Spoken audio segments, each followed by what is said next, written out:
इस सेशन में हम डिस्कस करेंगे प्रॉफिट एंड लॉस के बारे में। परसेंटेज में भी हमने डिस्कस किया था कि जो प्रॉफिट एंड लॉस है वह परसेंटेज पर बेस्ड है। अगर आप परसेंटेज को अच्छे से समझ चुके हैं तो आपके लिए आसान हो जाएगा प्रॉफिट एंड लॉस के क्वेश्चन को सॉल्व करना। तो आइए जानते हैं सबसे पहले कि प्रॉफिट एंड लॉस का क्या मीनिंग है। किसी भी बिजनेस ट्रांजेक्शन में नंबर ऑफ आर्टिकल बेचे जाते हैं, तो जो सेलर है उसको प्रॉफिट एंड लॉस दोनों हो सकता है। तो आइए जानते हैं कि कैसे होगा। माना यहाँ पर दो लोग हैं, P and Q। P shopkeeper है और Q कस्टमर है। अब P के पास आर्टिकल है तो P ने Q को आर्टिकल सेल करे, ठीक है। अब P के पास आर्टिकल है तो इसके पास भी आर्टिकल कहीं ना कहीं से आए होंगे। तो जानते हैं कि आर्टिकल का प्रोसेस क्या है। P के पास आर्टिकल कहाँ से आए, तो P ने भी कहीं ना कहीं से आर्टिकल खरीदे होंगे या फिर इसने मैन्युफैक्चर करवाए होंगे। अगर तो इसने आर्टिकल खरीदे हैं तो इसने जिस किसी से भी आर्टिकल खरीदे होंगे उसको कुछ ना कुछ अमाउंट पे करी होगी, कुछ मनी उसको पे करी होगी, है ना। और अगर इसने आर्टिकल मैन्युफैक्चर करवाया है तो उसने उसकी मैन्युफैक्चरिंग पर जो भी कॉस्ट पड़ी होगी वो उसने स्पेंड करी होगी उस आर्टिकल पर।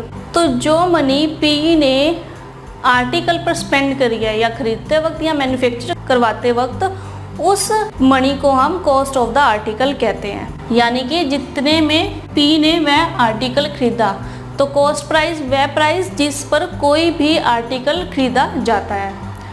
तो कॉस्ट प्राइस, इसको हम CP भी लिखते हैं या CP बोलते हैं, प्राइस एट विच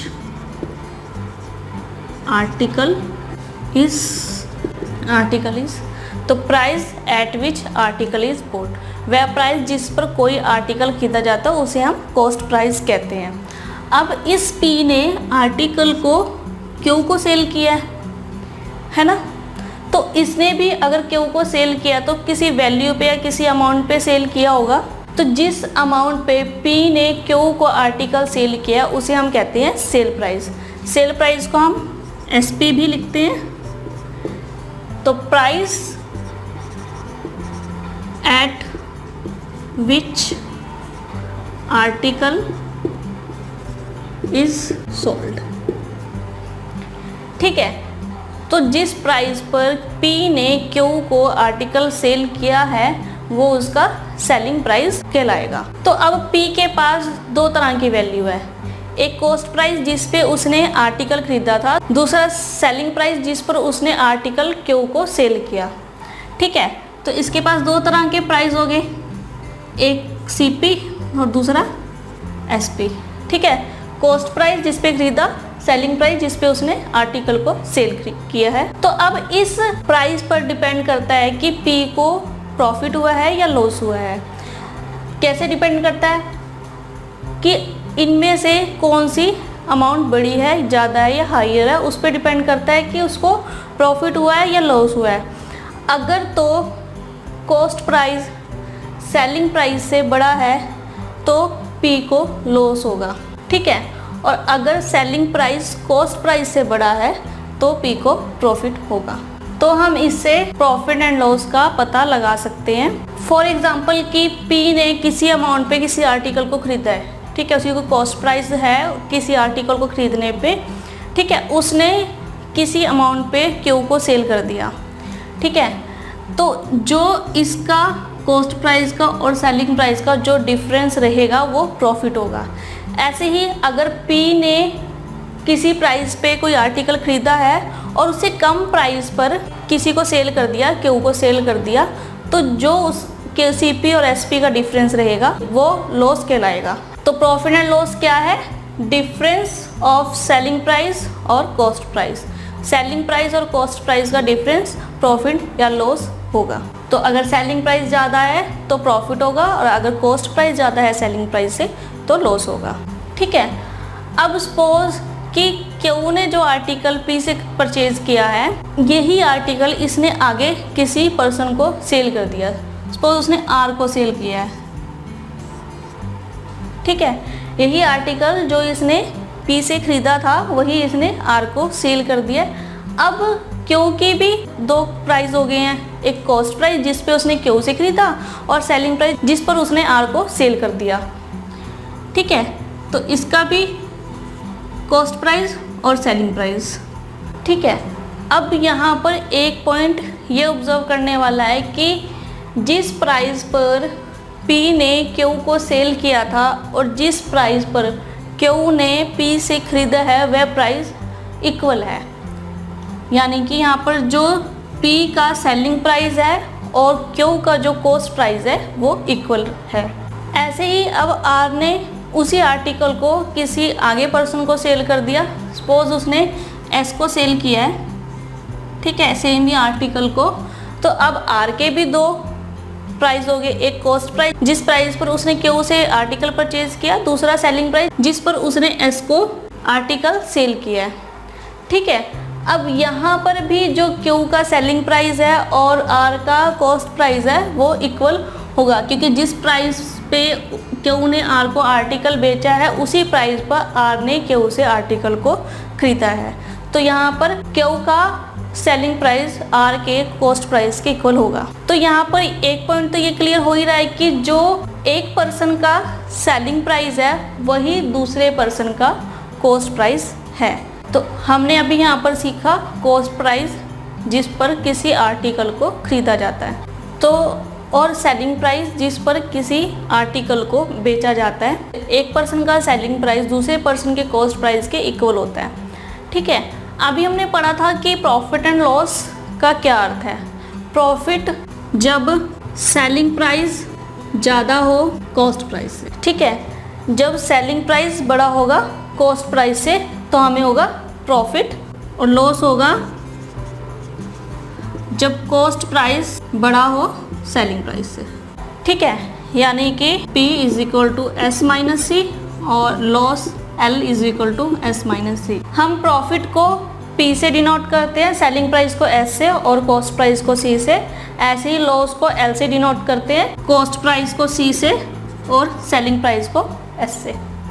ठीक है, तो जो इन दोनों का डिफरेंस होगा सेलिंग प्राइस और कॉस्ट प्राइस का वो प्रॉफिट कहलाएगा, और कॉस्ट प्राइस और सेलिंग प्राइस का डिफरेंस होगा वो लॉस कहलाएगा। फॉर एग्जांपल, माना कि कोई पेन 10 रुपीज़ का है जो परचेज़ किया है, ठीक है, और इसको 12 रुपीज़ में सेल कर दिया। तो उस पेन का कॉस्ट प्राइस क्या हुआ? कॉस्ट प्राइस हुआ उस पेन का 10 रुपीज़, क्योंकि वो 10 रुपीज़ में खरीदा गया, और उसका सेलिंग प्राइस है 12 रुपीज़, क्योंकि वो 12 रुपीज़ में बेचा गया है।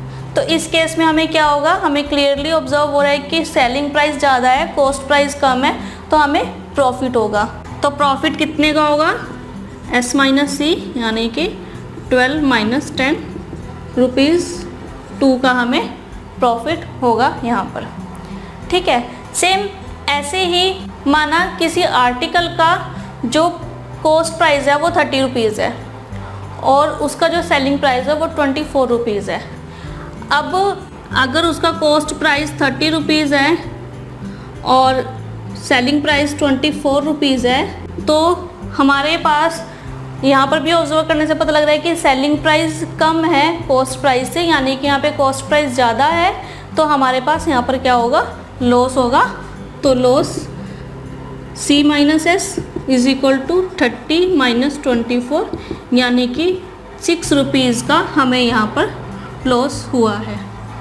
ठीक है, तो इस तरह से आप प्रॉफिट एंड लॉस कैलकुलेट कर सकते हो। प्रॉफिट क्या है? सेलिंग प्राइस और कॉस्ट प्राइस का डिफरेंस, और लॉस क्या है? कॉस्ट प्राइस और सेलिंग प्राइस का डिफरेंस। तो अभी हमने इसको रुपीज़ की टर्म में देखा। अब हम जानते हैं कि हम जो प्रॉफिट एंड लॉस है उसे परसेंटेज की टर्म में कैसे करेंगे।